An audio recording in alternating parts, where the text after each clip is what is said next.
An elderly woman was selling her old belongings to buy bread, as her son took all her money, and when a businesswoman happened to see her. Ibby Cruz was slowly wandering through the supermarket. She needed to pick something cheap for lunch. Her son hadn't sobered up for the second month in a row. He managed to steal cash and somehow spent money from his mother's card. The woman worked at a primary school. Her teacher's salary would have been enough for her, but P.O. Her son stole money from her and spent it all on booze. Insufficient funds, the cashier said with an icy tone. What do you mean, insufficient? Miss Cruz was taken aback.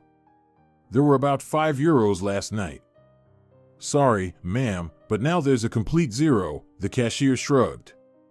Ibby had no choice but to leave her groceries and walk away. Tears were choking her. Could it be that her son secretly stole her card at night and returned it, and she, foolishly, didn't even notice? There wasn't even any bread left. What to do? At home, P.O. wasn't there. He must have gone out partying with his friends. Most likely, he bought cheap liquor. She had been told to change her PIN code a long time ago, but she never got around to it. Ibby was a good mother. Everyone who knew her was amazed why she had such a worthless son. No one knew the boy's father, and Ibby wasn't known for being talkative and never talked about him. The woman hoped that in her old age, her son would be her support, but things turned out quite differently. Ibby went to the chest of drawers in her small bedroom. In the top drawer, she kept her precious items, a lacquered jewelry box, antique hourglass, lace doilies she crocheted, a few pieces of jewelry, and a bone comb that her mother used to wear. Ibby packed all these treasures into a canvas bag and went to a small market not far from her home. She hoped that by selling even a few things, she could buy at least some bread or rice. At least she had managed to pay for utilities. The market was not very crowded. Everyone had already gone about their business, and only a few women were wandering among the stalls with vegetables and fruits. Ibby set up her little display on an overturned crate someone had left there. What was she hoping for? Who would need this old stuff?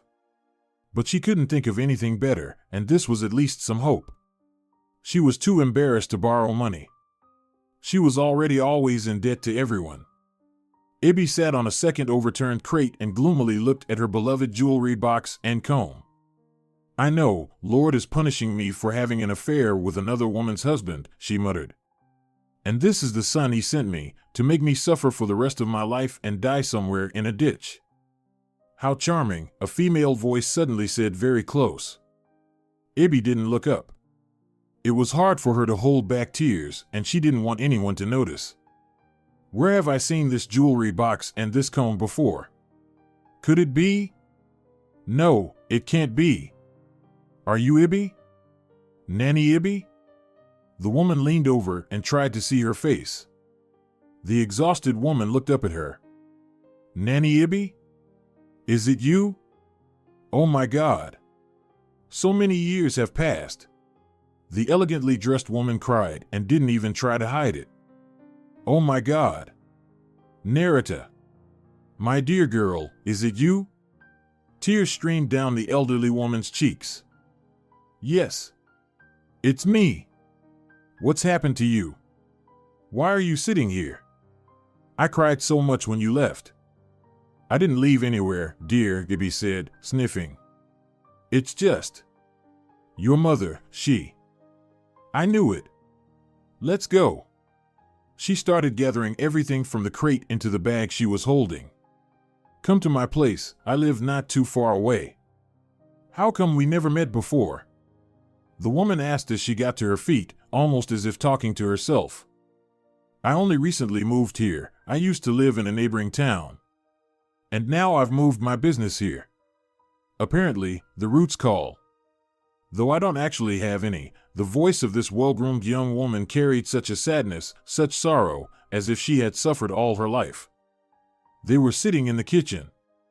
They decided to eat there instead of moving to the dining room. Ibby, can I help with anything?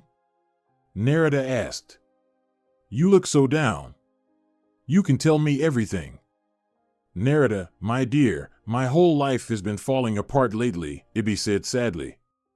My son has completely lost it. He drinks, steals money. It's embarrassing to admit, but it's the truth. I must have overlooked something, missed something important, failed to give him what he needed. Friends keep insisting that I kick him out of the house. But how can I throw out my own child? I'll help. We'll get him treated for this addiction, or at least try. I'll arrange everything. I'll make the arrangements today. I have an acquaintance who works as a psychiatrist in a center that deals with such problems.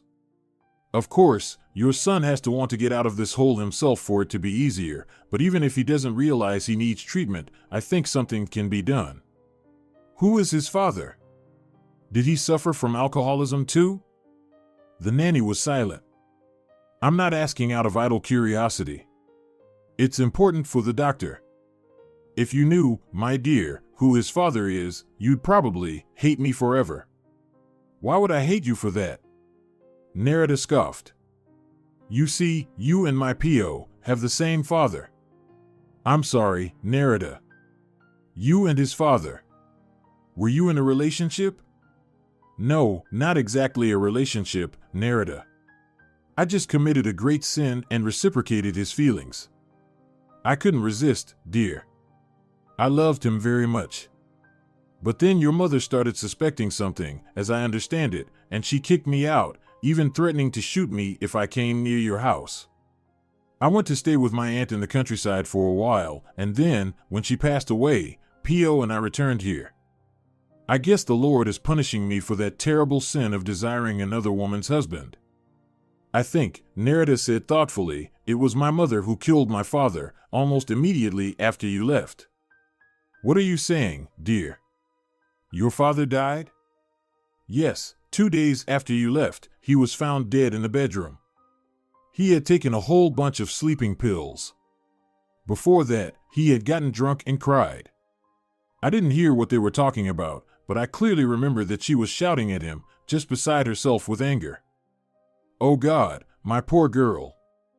I'm so sorry you had to go through this because of me. I feel so guilty towards you, and towards Adon as well. He was a good man, maybe a bit weak-willed and had a tendency towards alcohol, but he was kind and cheerful. Do you remember how he used to carry you on his back? All around the house. Yes, and I suggested he carry you on his back too. Nerida laughed. It was a happy moment. So much time had passed since then. How is your mother now? Do you get along well? We haven't been in touch since I told her I was expecting a child. I had just turned 16 then. My mother kicked me out. She said she'd let me back only if I got rid of the baby. But you didn't get rid of it, did you?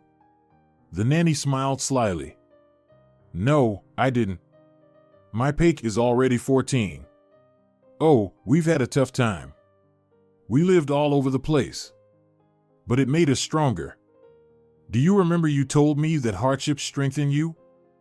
I remember, of course. It's great that you remember that too. I came to work as your nanny when you and your mother were just discharged from the hospital. We spent 7 wonderful years together, almost never apart. Ibby stroked Nerida's hand. How I missed you, my little one. Those were the best years of my life. You became a real mother to me, Ibby, Nerida said warmly, looking at the woman. I missed you so much too. We finally found each other. Now I won't let you go anywhere, my dear, Nerida hugged the nanny, leaning over the table. And we'll sort out the issue with P.O. I'll call right now, and you finish your salad in the meantime. With those words, Nerida left the kitchen, taking her phone with her. P.O. was loaded into the car dead drunk. He didn't even wake up when they carried him on a stretcher and took him to a clinic that resembled a nice sanatorium. Nerida covered all the expenses. Ibby moved in with her former charge and her daughter. Paik immediately accepted Ibby and became very attached to her. The woman became a true grandmother to her, pampering her with treats and giving her warmth through touches and kind words. One evening, while munching on cookies baked by Nanny Ibby, both the woman and the daughter called her that, Nerida said. My girls, I'm going to have to leave you for about a week. I need to go on a business trip urgently. Now I can go with a clear conscience. Right? You'll manage without me? Of course, we will, Mom. Now that I'm with Nanny IBI. Pick assured her. Of course, go ahead, my dear, and Paquetita and I promise we won't be naughty, Ibby said with a sly smile. That's good. Although you can be a little naughty, Narada replied with a smile. Liana, the psychiatrist, called today and said that Pio is already responding better to the treatment, even made friends with other patients, and cracks jokes in the common lounge in the evenings. Thank you, dear, thank you, my dear, Nanny Ibby said with feeling. The next day, Saturday, Ibby and Paik saw Narada off. They hugged in front of the taxi, and Narada set off on her journey. Look, Ibby, someone is moving into that house that's been for sale for about 2 years, Paik said, peering into the distance. Oh, there's a girl about my age. She'll definitely be going to our school. They entered the house. Do you have many friends? Ibby asked. Shall we have some tea? I don't really have many friends. Yes, let's. Are there any cookies left, or did Mom eat them all? Don't worry, I saved a few pieces just for you, Paquetita. You're such a darling. Paik hugged the nanny tightly. You're just like a real grandmother to me. I'm so glad I finally met your mom and you, Ibby hugged the girl in return. Mom used to talk about you a lot. She said that when you were around, she was never afraid, and then life turned into a real hell. Her mother always scolded and even hit her. Mom says she took out all the anger she felt towards her father on her. You know, Mom thinks she poisoned Grandpa, Paik said, lowering her voice as if someone might overhear them. I hope she's wrong, the nanny sighed and poured them both a cup of freshly brewed tea. Any plans for today?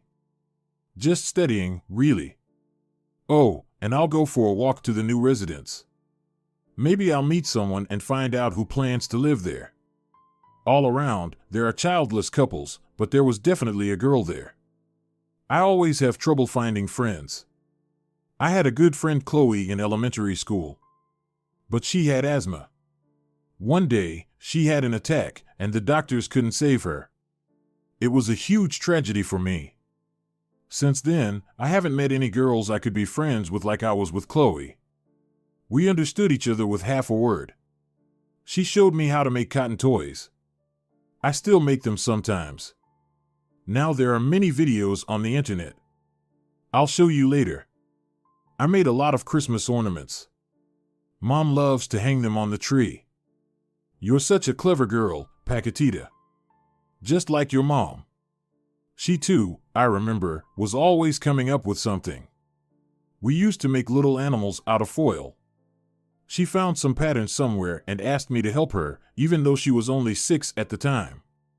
Yes, how long ago that was, time flies so relentlessly. Paik finished her Spanish homework and looked out the window.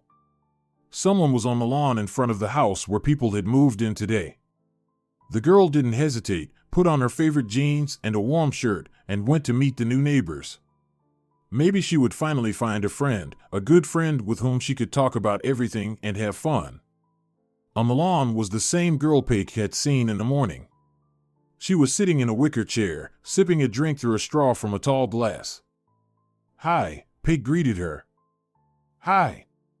The girl answered cheerfully. I'm Paik. I'm Senga. Are you going to live here? Paik looked into Senga's eyes. They seemed familiar, but she couldn't recall where she had seen them before. Yes, we moved in today. My dad is in the military. He was assigned to this town. That's great. We'll probably go to the same school. I only know that my school looks like an open ring. It's an unusual building. Exactly. That's our school. I was homeschooled before, learning remotely. Really? Why? Paik sat down in the chair next to Senga's. I had lung problems. But now everything is fine. They've allowed me to attend school.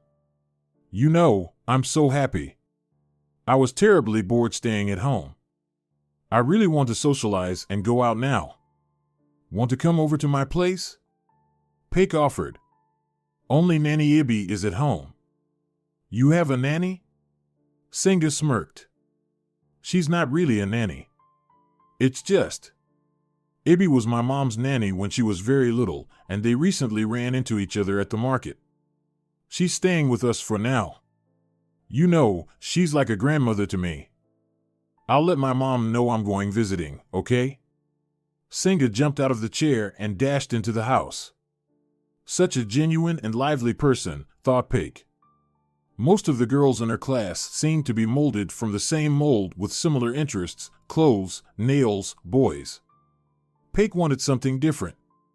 Yes, she also did her nails, liked to look good, and considered it something everyday and mundane, not worth much attention. She wanted to discuss a book or a movie with someone, talk about something deep or perhaps even mystical, secret. Her classmates thought of Paik as a girl from the moon. They even called her that. She wasn't offended, on the contrary, it made her more aware that she was different from the rest, not stereotypical. Shall we go? Singa pulled Paik from her thoughts. Mom sent fruits and pancakes, she smiled, gently shaking a bag with large flowers. Oh, how sweet of her. Paik headed towards her house. Nanny Ibby, we have guests.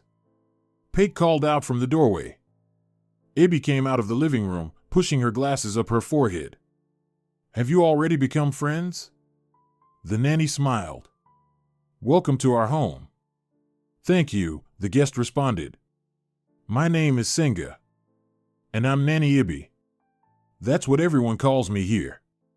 Nice to meet you, Singa handed her the bag. There are pancakes and fruits. My mom sent them when she found out I was coming to visit. They had tea in the small dining room adjacent to the kitchen. Girls, you look so alike, Ibby pondered. If I saw you together for the first time, I'd definitely think you were relatives. I've heard that if people look alike, it means fate brought them together for a reason. Paik said, taking a bite of a pancake. Yes, fate never brings people together for no reason, the nanny sighed. Even those who don't resemble each other either outwardly or inwardly. God sees everything, whom to bring together. So why does he allow things to happen? Well, why does a mother abandon her child? Just gives it to a stranger and disappears. Singa, have you been watching melodramas or something? Paik chuckled, sipping tea from a cup with a green cactus on the side. No, it just happened to my mom. Her biological mother abandoned her. She just asked my grandfather to hold her baby and disappeared. My grandmother couldn't bear to part with the little one. She told me that story 1,000 times. My grandfather was standing by the shopping center, went out for a smoke while waiting for my grandmother, who was picking something out. Suddenly, a girl came up to him, she looked about 16. Well, yes, 16, and asked him to hold the baby. She said she needed to quickly run into the shopping center for a couple of minutes. But the girl never came back. Grandma and Grandpa adopted my mom. Oh God, that's awful, Nanny Ibby said, pressing her hands to her chest. What could have made that girl leave her child? Oh, she just didn't want the baby, Paik started. Besides, from what I understand, she was a wayward teenager. She was 16 back then, Singa sighed. How do you know? Paik asked, surprised. In the envelope that the baby was in, my mom, there was something like a factory pass. It had the details of that irresponsible girl, and a photo too. Why didn't your grandparents report it to the police? They could have found her, Nanny Ibby propped her head with her hand. Grandma didn't want the girl to be found. She convinced Grandpa to say that the baby was found in a completely different place, that she was left under a bush. Grandma said she immediately loved the little girl in the old envelope. I have a very good grandmother, Singa said with affection. Yes, God gives children to women in different ways, tears appeared in Nanny Ibby's eyes. It would have been better if my grandmother had given Mom to another family, Paik spat out. Sweetheart, don't say that, don't call your grandmother Grandma like that. She was just confused. Yeah, confused enough to drug her husband to death and then constantly torment her daughter and kick her out of the house, forcing her to have an abortion. And she had plenty of money. So what if mom got pregnant at 16? Don't judge her, Paik. She just wanted to protect your mom from making a mistake. She saw the baby as a mistake because Narita was so young and naive. So what?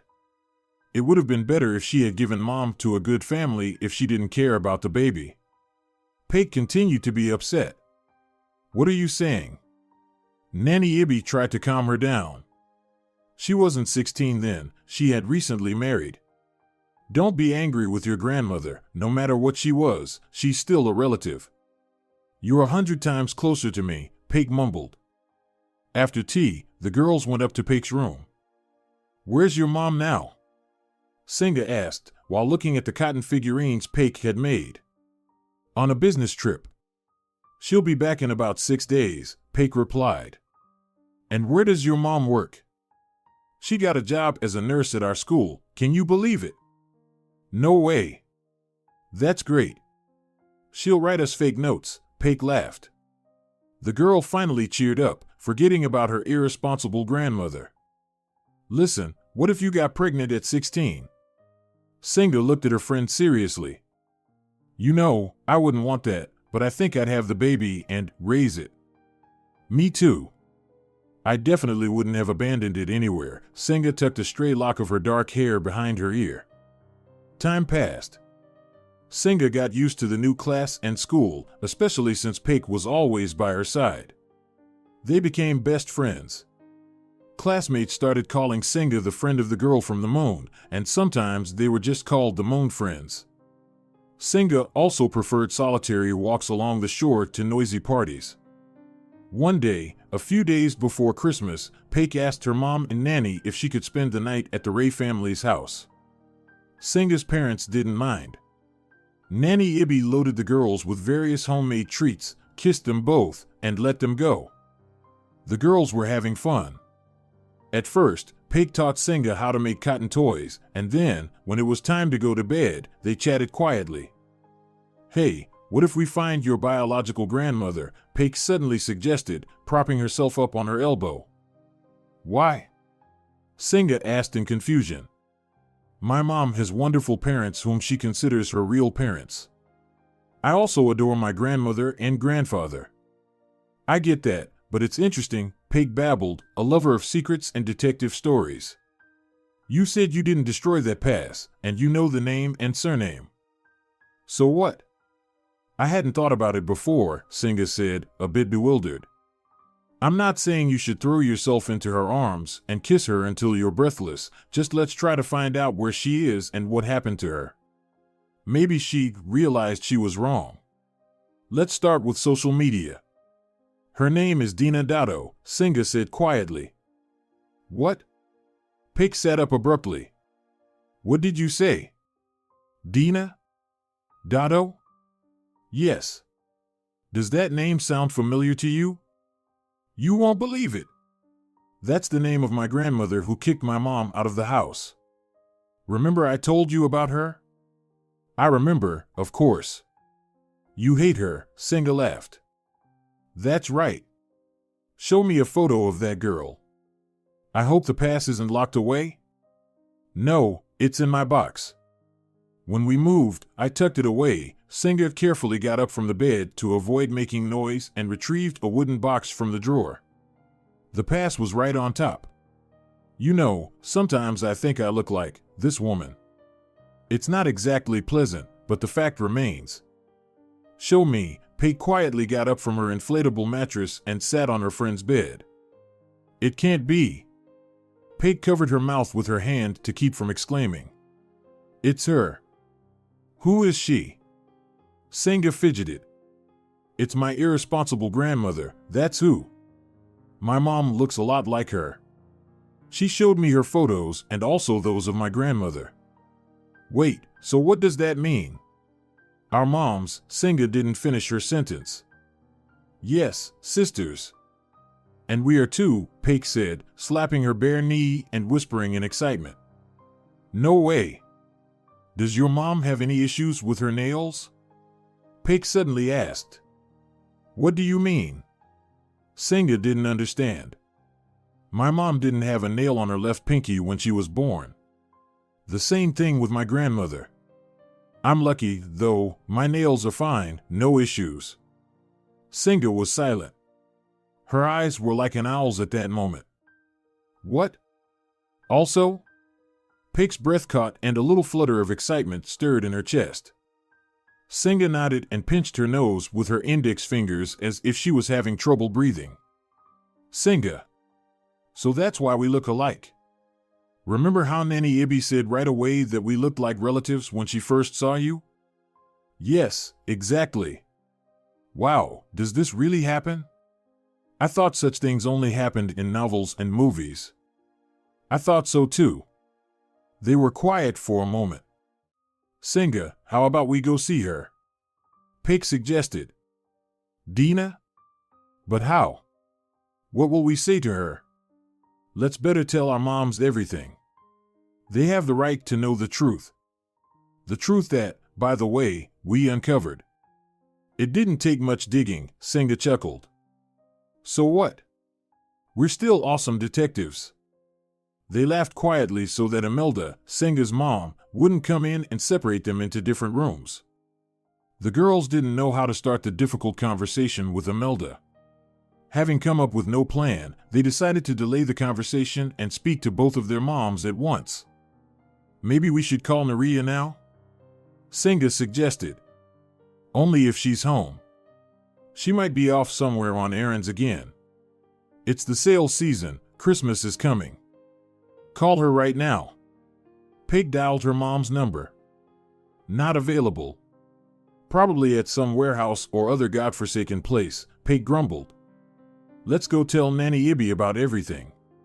She'll definitely come up with something. Exactly. Let's go right now. It's great that the holidays have started. We can do something interesting. The girls hurried to get dressed. Nanny Ibby listened attentively to the girls' jumbled story, trying not to miss any details. Girls, are you sure this is true? She asked thoughtfully. What if it's just a coincidence? No way. Missing pinky nails, name, surname, city, and a photo. Singa, show Nanny Ibby the pass. Singa handed over the document, which had been carefully kept by her family for all these years. My goodness. That's Dina Dotto. Nanny Ibby took off her glasses. It's definitely her, she's so young, but it's definitely Dina. I lived next door to her for several years. I got to know her well enough. She never took her husband's surname, and she didn't give Naria her father's surname either. I told you. Pig jumped up from the sofa. Nanny Ibby, we wanted to ask you for advice on how to best tell our moms. What's there to think about? Let's have dinner tonight. We're neighbors. We haven't had a joint dinner yet, and you two have been friends since the day Singa arrived. But how do we tell them? Singa asked thoughtfully. We can't just say that they're sisters. Let's play a game of truth or dare and have one of you reveal it. You're a genius, Nanny Ibby. Pig hugged her and held her close. The whole day was spent in preparations. The girls cleaned up and helped Nanny Ibby with dinner. By the evening, everything was ready. Only Singa's parents needed to be called. However, only Imelda showed up. Narciso is running late from work. He might join us later, she said. Imelda was flushed from walking quickly. Maybe it's for the best, Pig thought to herself. We can talk calmly. Half an hour later, Naria came back from work. She was in high spirits. Everything probably went well today, whatever it was. Most likely, she was pleased with the good sales of cosmetics in her chain of stores. Oh. Finally, we'll meet, Naria said, hugging Imelda. Our daughters have been friends for ages, and we've barely seen each other, only in passing. Yes, that's right. Imelda laughed. I can't stay silent anymore. Pig suddenly exploded. I don't want to play any games. What's wrong, honey? Nerea was surprised. Mom, Imelda, we need to tell you something. It's important, but it's very joyful. Don't worry. What? Both moms asked in unison. Your sisters, Paik and Singa said together. And then it all began. At first, Nerea and Imelda couldn't believe what their daughters had told them, and then there were tears, hugs, and conversations. Almost no one touched the food, even though it smelled so irresistible. Oh my God! My mother abandoned a child. Nerea cried. That's why she advised, no, demanded that I have an abortion and not ruin, as she put it, my life because of a burden, since I couldn't prevent the pregnancy. She cursed me with every word she could think of. Oh God, now I hate her even more. It's a good thing you ended up with your wonderful parents, she looked at her sister. It's a shame we didn't meet earlier. I never could have imagined finding a relative. Tears appeared in Imelda's eyes. She tried to blink them away, but they stubbornly began to roll down her cheeks like dewdrops on a rosebud. You know, I think, Singa said, you need to talk to your mother. Everyone stared at the girl. Why? Maybe she's been tormenting herself all these years and blaming herself, not knowing what to do. That's unlikely, Nerea said bitterly. Mom isn't capable of that. They arrived at the house where Nerea had grown up. It no longer seemed so big to her. Her mother didn't care much about the condition of her home. She had lived here without her daughter for about 15 years.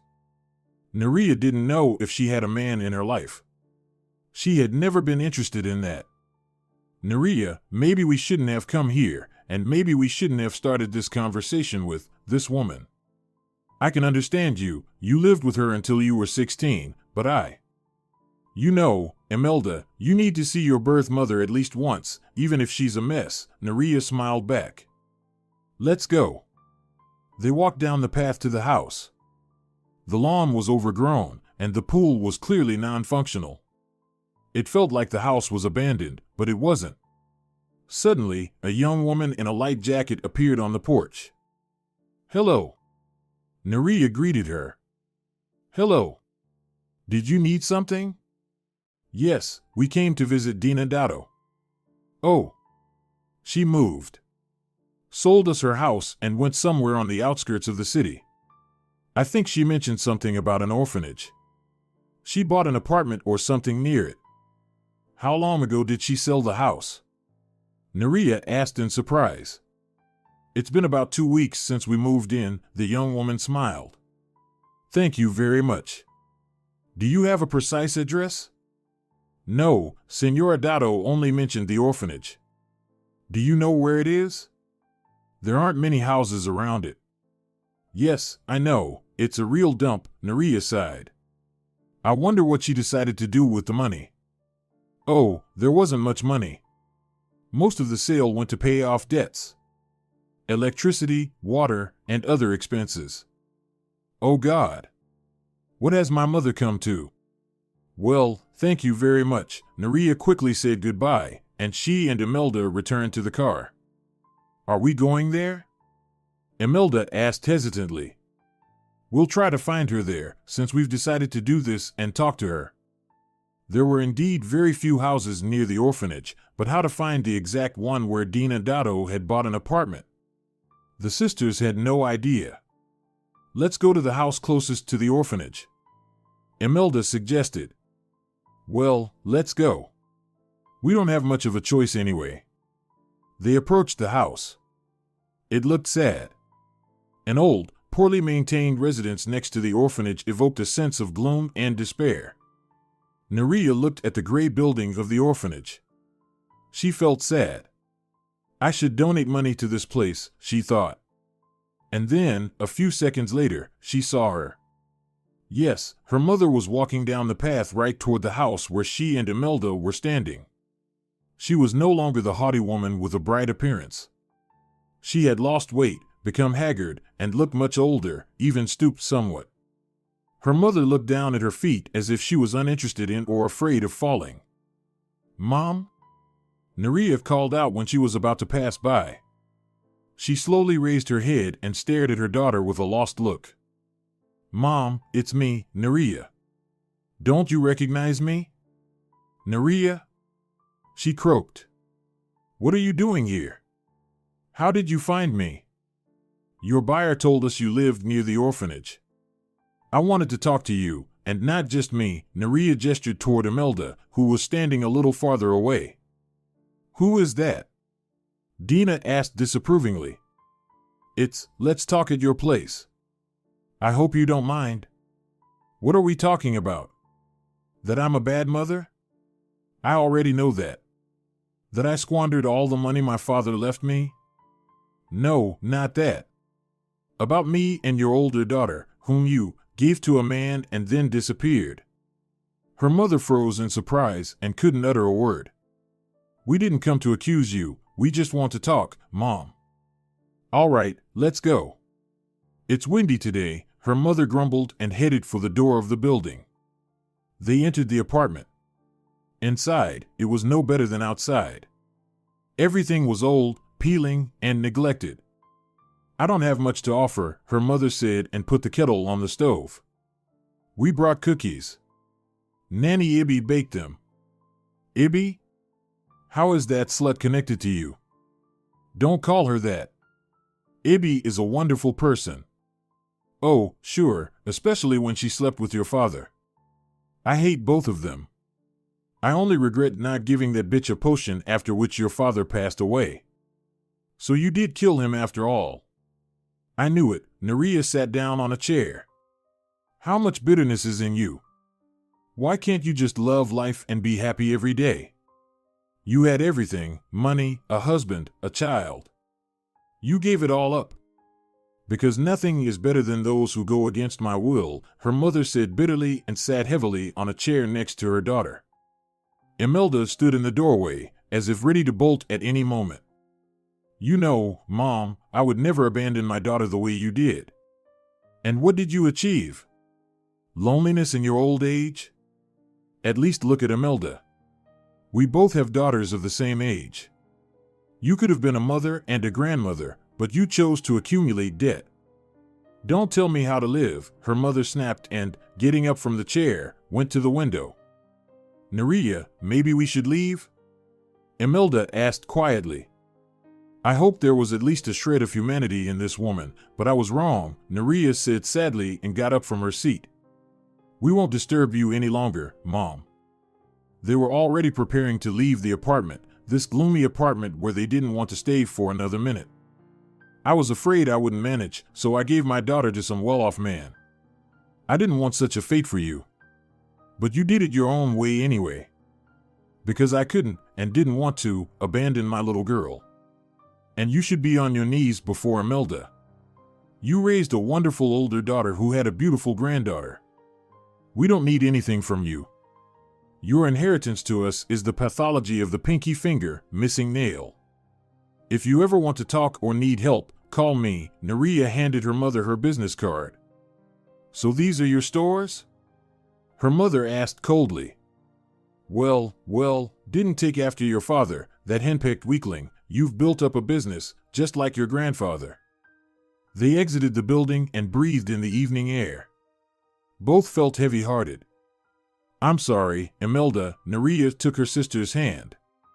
"I hoped that some shred of conscience or at least maternal love would awaken in her. But she's just a block of ice. She'll die alone like this. We shouldn't have come here."